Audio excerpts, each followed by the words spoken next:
This is the Nobel Podcast, where we talk about how to optimize your technology, life, and mind. We're joined by special operations veterans, entrepreneurs, investors, and others who have overcome difficulty to make it to the top of their craft by staying in the fight. What is your name? Yeah, name's Dustin. Where'd you grow up? I grew up in a small town in East Tennessee. It's primarily a manufacturing town. It's a big church-driven community too, so a lot of Southern Baptists. And it's like all in the same mix. You got the Methodists across the street from the Baptists and the Presbyterians across the street from, and I think it's still kind of that way. And then I think everybody was always jockeying for position for parking. So parking was a premium around the churches.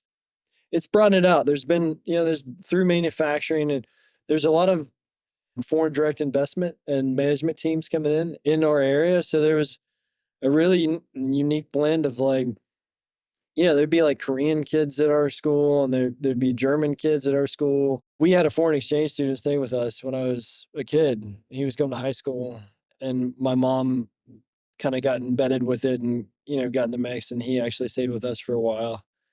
And then there was a teacher from Japan that we kind of, adopted and brought into our family.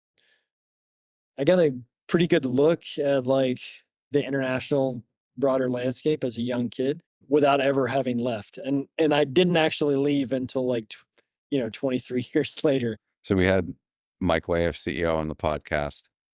He had a colorful childhood. And it's interesting when you look at some of the guys who become SEALs and then go into the business world, found companies, VC backed. You might not think that they'd have childhoods like that. Did you have yourself a pretty colorful childhood? That was a mess. That was an absolute mess. And then the more that they tried to control it, the more rebellious they got, right? Being a father now myself, and I see kids and knowing how I grew up, I see their need to be outside. I see their need to run around. I see their need not to be like feral, like wild animals, right? We're not trying to find a place for our kids to go chew on a deer in the backyard or something. But I see the need for kids to just be in nature, be outside, explore. That was something that I personally needed. I needed engagement. I needed more than 30 minutes of recess a day. I needed kind of that Montessori environment from school. And it's just, stuff didn't exist, right? Pre-K, elementary, middle school, high school, and it's all, sit in a room, study, be quiet, raise your hand. And for me, I was a very active child, very active today in my current life. I need engagement, and I need to get that out. I need to do it before I can settle and focus. Mm-hmm. And growing up, we didn't really get that. So I got into a lot of trouble because I made my own engagement. What was the underwear model before or after you on Unsolved Mysteries? So when I was a kid, I was probably 8 to 10. I don't remember how old. My mom had gotten in touch with whatever, I don't even know how, maybe through friends or something, with a talent agency that was in Knoxville, Tennessee. And again, Knoxville's not even a mid-sized city, it's a small-sized city, but they had a talent agent there. And the lady that ran it was, I think, former Miss Tennessee. So she was kind of in that mix. And then she took over the agent position and was just, business lady through and through. We got in contact with her when I was a kid and tried to work with her. So they do all the different things. So from a talent agency, they do voiceovers, they do acting, they do modeling, they do all this stuff. And I did some stuff when I was a kid. So how old are we talking? I mean, like 10. Wild. One thing I did was a bike safety video for schools. I didn't even know any of this. This is great. I liked it because I got to leave school and go do this stuff. Anyways, companies come in and they go to these talent agents and they say, we have these projects. Do you have talent? So my thing was, I could ride a mountain bike really well. So they did this whole bike safety course on me riding my bike. I'd be riding down the street. They would open up a door, and I would have to slam on my brakes and show them how to appropriately do this. So I did this stuff as a kid, and I got paid really well. I mean, like to do the bike safety video, it was like a few $1,000s. And as a kid, to do that stuff, that was pretty impactful. I've never gravitated towards like, a 9 to 5 job. I worked construction for a while, did roofing and waterproofing and all these different construction jobs. And it was just, man, it was a kind of eye opener to what real work was like. It was more of like a summertime thing. It wasn't like a full-time jobs and positions. And I went to college. And when I would come back from college, my dad had since left the sales industry and was pretty entrepreneurial in his approach. He was trying to use kind of what he knew about the retail business and do something regionally within our region. Didn't really see what they were trying to do, so I didn't enjoy it. And I didn't want to get a job. I was like, well, I did this stuff when I was a kid. Maybe I can go re-engage with that lady and see what's available. And obviously come back, you're not a kid anymore. I was playing college football at 21, 22 years old, had put on some size, and she was like, you should try modeling. And I was like, okay, seems pretty socially awkward. Not 9 to 5. Yeah, it's not 9 to 5. And she told me that the money that I could make doing it, you have to build a card.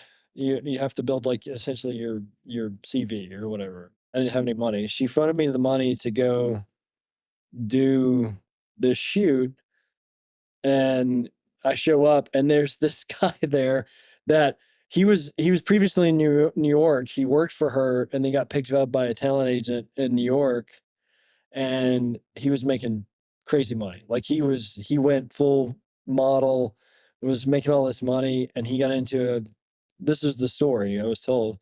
He got into a terrible car accident and actually, I think, killed a family as he was driving too fast in this car that he purchased with all this money that he was making. But he came back and he was like trying to get back into the industry. But I showed up and this guy, not an ounce of body fat on him, and he was like a good looking dude, and I was like, dang, maybe I'm maybe I should try acting. It's like I was like, damn. So I was like, the whole time I was doing this shoot, trying to build this card, I was super self conscious because like he had like the poses and the looks, and I'm just like, yeah, I'd like flexed in the mirror a couple of times. I did that and then started kind of building some traction in the industry and paid really well, and I didn't have to get a job. Not a bad gig. What did you actually want to do when you were a kid compared to let's take that point from what you wanted to do to the first moment you realized you wanted to become a SEAL? How did that evolve? I wanted to be a marine biologist. I actually did an internship out of high school.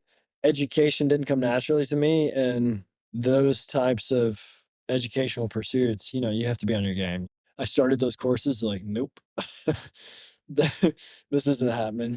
I always had a draw to the water. I grew up competitively swimming, and I think that kind of draw to the water when I made the decision to go to the military kind of helped me craft towards, the position that I did. How old were you when you thought about the military?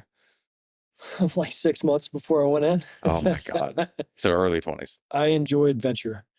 Like I remember, in high school, I would just try to make stuff up, like no money, no equipment, no resources. And we would swim out to islands and the lake and then like try to do survival week or whatever in the summer times. And I was always searching for that. And I lived in a pretty siloed community and, didn't know how to exercise it in the way that I wanted to. So I always felt underserved in that position. And then I remember when the idea of going to the military actually stuck with me and like came in as a viable option. I was like, that is the adventure that I was seeking.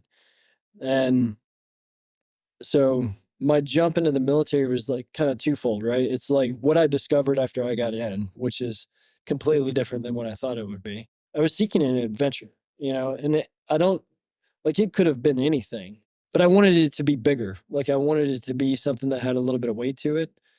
And going into the military was that. Did you want to do the military or become a SEAL? Like, was there a specific want in the military? SEAL. That was the adventure that I wanted. There was no other option. When I looked at the landscape, I was like, forever, yeah, ADD driven kid. Like one day I get to wake up and scuba dive. The next day I get to wake up and like shoot guns. The next day I get to wake up and jump out of planes. I was like, that's phenomenal. Do you go straight to buds? You have the SEAL Challenge contract? Yeah. So when I was coming through, I think you guys were maybe the first class. You're In Chicago, pre-buds? Yeah. Yeah. Yeah. So we were the one right after you guys. Prior to your class, people would come into the Navy and they would have to pick up a rate. And the special operator wasn't a rate. So they'd have to pick up a rate. They'd have to go to their A school. And A school is, Master of Arms or Corpsman Your or specialty in the Navy. your specialty in the Navy that would now be your job. And then you go to try to apply to go to BUDS, which is SEAL training. So when you came in 271, it was the first time that they were actually making the SO rating a thing. Hmm. And then when I came in, a year later, that process was still being refined. I came in with a contract. I threw up on my first PST. You put out. So you get the buzz. What would you say your the best moment of buzz was? What was a moment of revelation or a moment that made you think it was all worth it? The best moment from buzz you could articulate? Every day. I love training. It's because you wake up and it's like, hey, if I do this, this, and this, I will have a successful day. And there's somebody that's there kind of guiding you through it. So I loved sport, and I think sport was kind of driven the same way. So you show up to practice, you've got your individual drills that you do, and then you do those and then show your ability to excel at those, and then you have a successful day. So training there was no ambiguity there. It was, if I show up to this thing and do what they tell me to do, like Forrest Gump style, like, why did you do that so well? Because you told me to. I could be successful there. And something that weeds out that pipeline early on in the process is physical attributes. I've always been very physical. So to me, that kid running around that was told to be quiet, like, that wasn't the environment, right? I got to be in an environment where I got to do exactly what I should be doing. And that's running around with my buddies and being physical. And so the whole time, I loved it. So I did really well. I was second time every time in pretty much everything. Didn't get a medical role. I was very fortunate to make it all the way through. The tread was the only thing that came up that I was like, this is going to end me. And which sucked because we had guys in our class that like made bets with the instructors that didn't do it with fins. And I can't even imagine. So second phase is the dive phase in buds, and the selection isn't quite over there. You still have to pass some tests, and the tread is a purely physical test. that's it. It's 5 minutes of treading water with 80-pound tanks. Yep. With fins and both hands above the water. If water goes above your wrist, you fail. So I mean, you talk about what that 5 minutes was like. So before I jumped in to do mine, one of the guys in our class, he's the fastest guy in our class. He played college soccer. He was lightning fast. In 4-mile time runs, he was always first. This guy gets in to do his tread, and he just makes up his mind, I'm going to do what I do on everything. I'm just going to put out. It's going to be fine.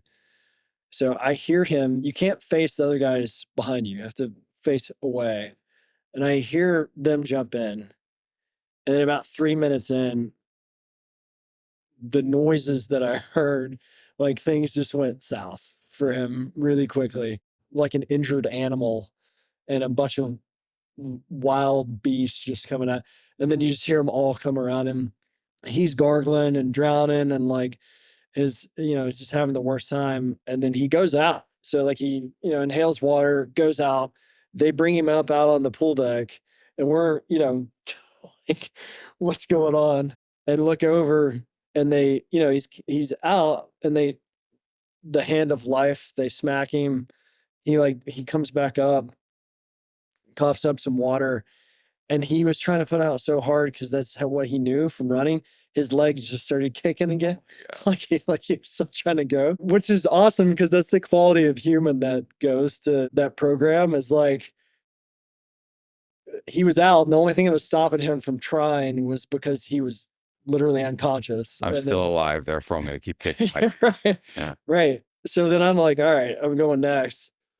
I didn't practice, didn't train anything, thought that I had it and got humbled really quickly. I got in the water, and again, probably about the 3-minute mark, my legs locked up, brought my hands down, had people come around me, shove me underwater, splash me in the face. Then after the 5 minutes, you have to swim to the other side of the pool and then swim back. And that whole travel, anytime that I would feel like a moment of comfort was about to happen, it just pull you right back underwater. It was worse than like, the duration of Hell Week for me. I was like, man, I don't know if I don't know if that's actually a thing for me. Like, I don't know if I can do that. Luckily, there was some rollbacks that just worked with us, and then I came back and changed my technique, had some more information, and did really well. But holy crap, that was a challenging environment. So every day you loved about buds. And what's funny about buds is every single day has failure built into it. You will fail something every single day. So it's almost like an incubator for entrepreneurship, for the business world. Every single day something's going to go wrong. Yeah. And hopefully it's something different at least, so you don't get bored of the same failure again and again. So what was it about the failure that you liked? How did you use it to iterate and make yourself better marginally, at least every single day? I think the end goal is kind of the driver for for that program, and then obviously the lesson of life is that setting goals and knowing what you're working towards makes Mm. all that stuff a great transition, and it makes you be able to go to bed at the end of the day satisfied and full and wake up hungry. I think people come to those experiences on their own in a variety of different ways. I think that pipeline is beautiful in the sense that it really exposes that in a very condensed time frame, and it allows you to express it and then have the confidence. I think the hard part, and then from veterans that get out, especially you know soft operators, is continuing to find it in a way that is fulfilling to them. You're surrounded by failure and like ultimate intensity, but there's always this greater goal that you're working towards, and man, it's really a beautiful thing. Like that whole pipeline.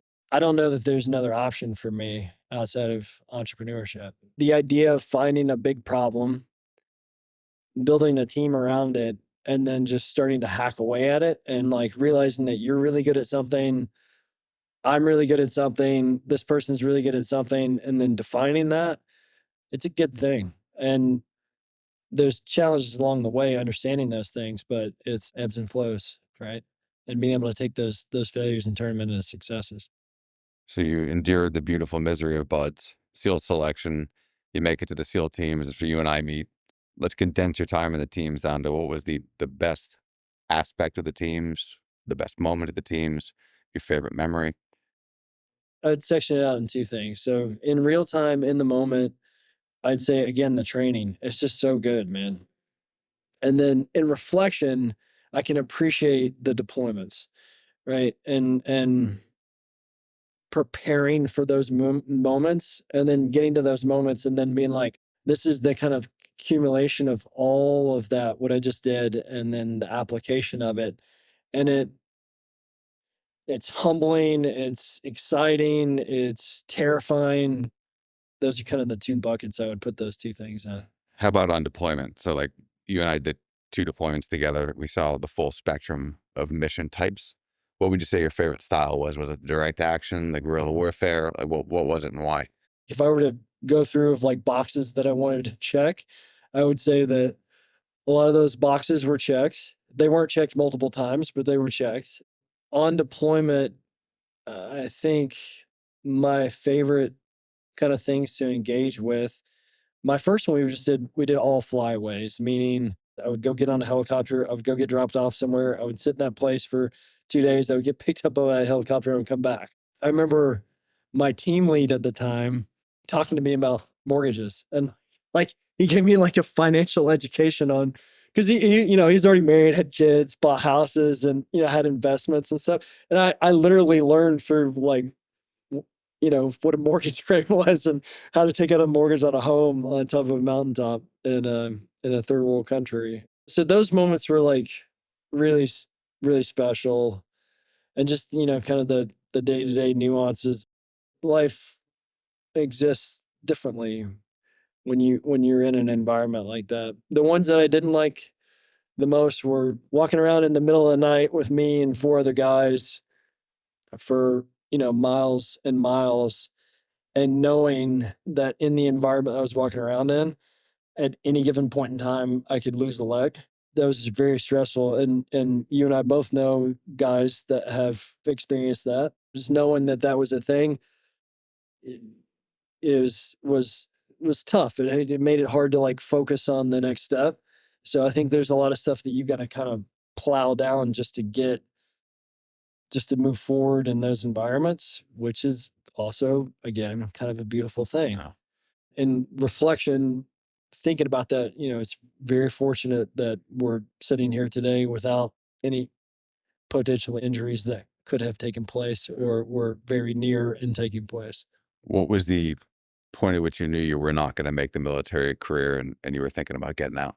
The adventure of a career aspect and doing what I had done a couple of times did not seem appealing at all. Not to say that I wasn't fulfilled on the idea of like going to war and being a combatant and stuff. I was, but I was also done. What's interesting in that community is a lot of times people consider it as quitting too. You do 6 years and get out. That's a real thing. Like people are like, you didn't finish your career there, you quit. It took a while to like, no, I was done. I didn't want to do it anymore. I wanted to do a different adventure.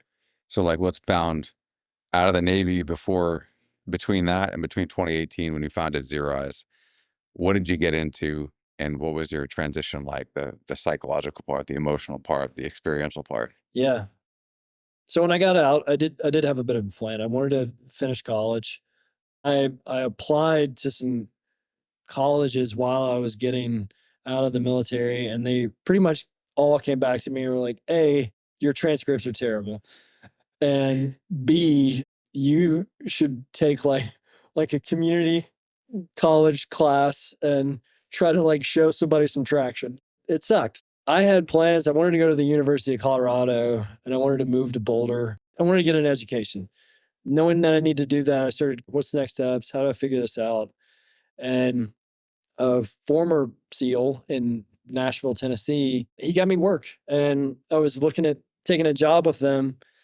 And I was trying to build a nonprofit to go high peak every state in the United States, which is high peaking. If people aren't aware of it, is you go, essentially stand at the top of every state and kind of bag that. I was looking in for an adventure and try to build some credentials in a space that I was interested in. And then I met my wife and I was like, you're the greatest adventure that I could take. That was over 10 years ago. And we're still together and have a couple of kids. So good decision. I want to just ask one question before you move on to the business world, but you were an instructor for a little bit, going back to BUDS in third phase, which is the land warfare phase. Did you get to work a Hell Week? I met my wife. I didn't know what I was going to do next. I literally moved in with her with a truck and my dog and no job. So that's how my wife brought me in. I didn't know what I was going to do. So I started poking around. Okay, what jobs are guys like me getting? No college degree, former experience in the military, and, got kind of roped into the contracting world. I did some trips overseas doing protection on a few different things and, made some money, generated some traction. And I got word of a company that had contracting jobs for BUDS instructors. And I was like, man, that seems like something that I could do, that I could, kind of build myself in the workforce, support that organization. And then the idea was to maybe even be able to grow up in that organization too, not just be on the contractor side, but get over into the business side. And I literally emailed the founder of that company probably every week for 6 months Oh, really? or eight I months. didn't know that. Yeah. And then I just moved to California. And then when I got to California, I sent him an email. I was like, hey, I moved to California. I'm in San Diego. If you need anything, let me know. At that time, they had some people roll out, and he was like, "Hey, let's meet." And we sat down, we met, we talked, and he gave me a job. So yeah, I took a third phase buds instructor position, and it was awesome. Like it was great, man. Like some things that I missed out on from being in the teams, I got to like re-engage, like throw a grenade again. I was like, I never thought I was gonna do this again, and here I am getting a team of individuals like that, like the bud students, and then giving them constructive direction and seeing what they can accomplish in such a short time frame. It was like, holy crap. And I did work a hell week. I worked a couple of hell weeks. So before you do it, like part of the theme of this podcast is how do you iterate your way to success, whether it's in the military or in business, entrepreneurship. And like there's a lot of wisdom in the SEAL selection process. That when you're going through it, it's just kind of pain. And you might have a vague idea, but you actually got to see it from the other side. Sure. So from that view, what did like buds and then zooming in specifically at a Hell Week look like as an iterative process for the people going through it to get them to a certain goal, to get them to a certain toughness or a certain realization? How did that look like? A lot of reflection of your own experience through it, and then being able to capture that, apply it to your experiences that you had in training and combat, and then, mold that into them whenever you can, because a lot of times they're just checked out. When you get those moments where you can actually get eye contact with them and make eye contact, it's okay, what am I going to give this individual to be able to like prepare them for the next step that they take? A lot of the times it was using the moment or the experience, whether it be like a surf passage that they were doing, or whether it be them being on a log, just taking those moments of failure and be like, here's why you failed and why that failure is actually a success to you. I remember a student, young kid, probably just came out of high school, probably used to mouthing off at everybody around him, didn't have, social structure in that sense or awareness. And he mouthed off to one of the instructors. In those environments, in those training environments, it's not about you, it's about the team. So if you mess up, the team messes up, not you. I think I remember this is such a good story about cause and effect, about repercussions and consequences. Yeah. Yeah, talk about it. This is Yeah. great. So, when you mess up in those environments, the team gets punished, not you, traditionally. In that phase of training, it's not about you as an individual performer anymore. It's about the team. That whole class ended up, for lack of a better way to put it, getting beat, I guess, for quite a bit of time while that student stood there and watched his class. So he was not getting beaten. His entire class was getting beaten for his failure. Exactly. Physically, not like beaten with like Right. sticks and stuff, but like burpees or like whatever, sprints or whatever. So yeah, they were paying physically for his mistakes, which ultimately is worse, right? Like then you walk around with that within your class. Mind you, I would like to fast forward. I saw this kid in the next stage of his training. Awesome. He was locked on. He was leading a group of kids that were, focused on their task and what they're doing. So this isn't like a torture thing or whatever. Well, this is probably why he was able to achieve that state. Instead of Exactly. spending his whole life mouthing off at everybody he ever came across. And you can't go into those moments softly. You have to learn those moments, and they have to be ingrained in you, or it never. Now, when you get on to later phases of training, I think that kind of relaxes a little bit, because the expectation is that, okay, like we all are professionals now. Let's build each other. Like if you fall a little bit, that's all right, man. Let's go.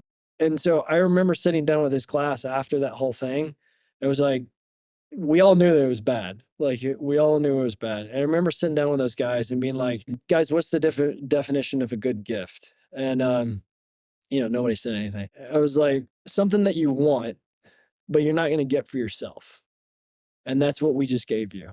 And like, as messed up as that sounds, what we were able to do is create a base for them for when they actually get into a real situation and they get into an environment that's terrible, that they can go back to and go, it's not as bad as that was. Like it can be worse. Like I could be cold and sandy and wet and terrible and miserable and hate all my friends. It's not that bad. So then that gives you the space to feel safe. And when you're safe, you can make decisions. and you can take steps. And then that was the position that we tried to take as an instructor staff. I love it. Let's fast forward to Zero Eyes. So did you have any sort of crisis of meaning during your transition? And if so, did that happen to coincide with the moment Mike, our current CEO of Zero Eyes, reached out to you with this idea of Zero Eyes, of stopping mass shootings? Like, when did he reach out to you and how did that impact you? We kept in touch with Mike the whole time. So I guess there's about a 5-year period where, once every 6 months or so, we would touch base. I think Mike helped me with my resume a couple of times. Mike was my LPO in Buds, my leader in Buds. And Mike has a certain draw to him that I haven't seen in anybody else. Mike truly walks around with something that's special. Like there's something about him. Mike went to actually have a conversation with the development of the technology and like what it could be. And he came back from that conversation and was like, I think we can do this. And when Mike said that, like it could have been literally digging ditches for a living. Like it was a no-brainer for me. It was a good friend move. It was a good career move. It was a good like exercise for adventure. And I needed that. So when Mike really started to put some gas on, I was like, okay, we're doing something. Like something is happening.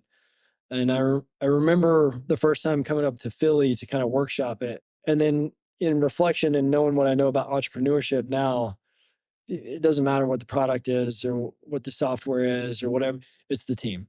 Do you have the team? Do you have the team to get the next steps? And it's not always going to be the right team through all phases, but like, do you have a team to get started? To me, adventure, team, trust, like these things started to line up. And I was like, all right, like, let's go. All in. In the middle of Zero Eyes, you actually got your MBA. And I kind of want to drill in on that one because like advice from everybody here is don't waste your time. You did it and your growth from that MBA was literally tangible. Like it was almost instantaneous. Do you have anything you want to share about the MBA, the quality of it, comparing the business school versus what you learned in the real world, maybe how the two coincided with each other? Run with it however you want. We had not paid ourselves or taken a paycheck or, done literally the sleeping founder's basement thing for 12 months, maybe more.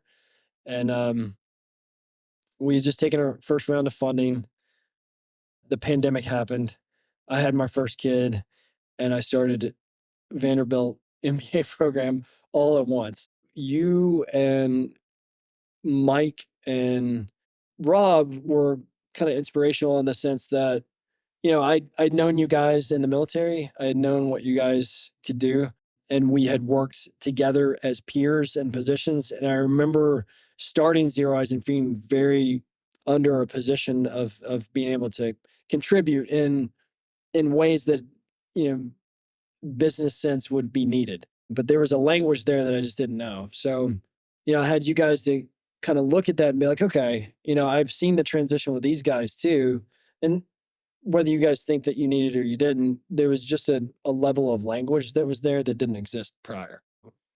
I got the MBA because, we worked hard to be able to get sponsored, to be able to get a GI Bill and to be able to go educate and then be able to provide and build companies and provide jobs and stuff. Like that's something that I took very personally. Like I have this as a resource. Like I'm going to do it.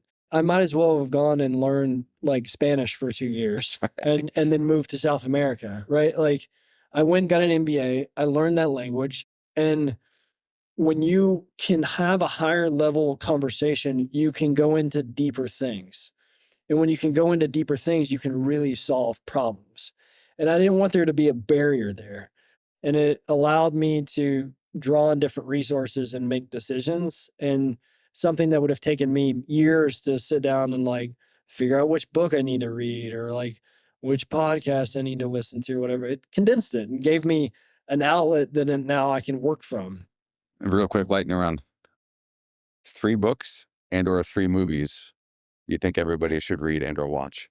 We'll go movies first. So Tombstone, Fight Club's one of my favorite movies.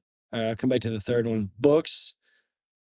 I just read Green Lights by Matthew McConaughey. I think the guy's super interesting and somebody that like just takes chances and moves forward. So he has a really good book. all the books that I've read recently are literally about business and venture capital and entrepreneurship. So like Let's name one. Mastering the VC Game or Secrets of Sand Hill Road. Those are really fun, just talking about, cap tables and entrepreneurs from the venture capital perspective. I think they give a good insight on like, hey, I know you feel this way, but like all companies in your stage feel this way. So like it'll be okay. And then third movie, Ninja Turtles 1. Ninja Turtles 1. All right. It's a good way to finish it. That's it for this episode. If you want to check out more from the podcast, head to ZeroEyes.com/Nobel, where you can see show notes, read more about our guests, and suggest guests or topics of your own. Until next time, stay in the fight. Don't ring the bell.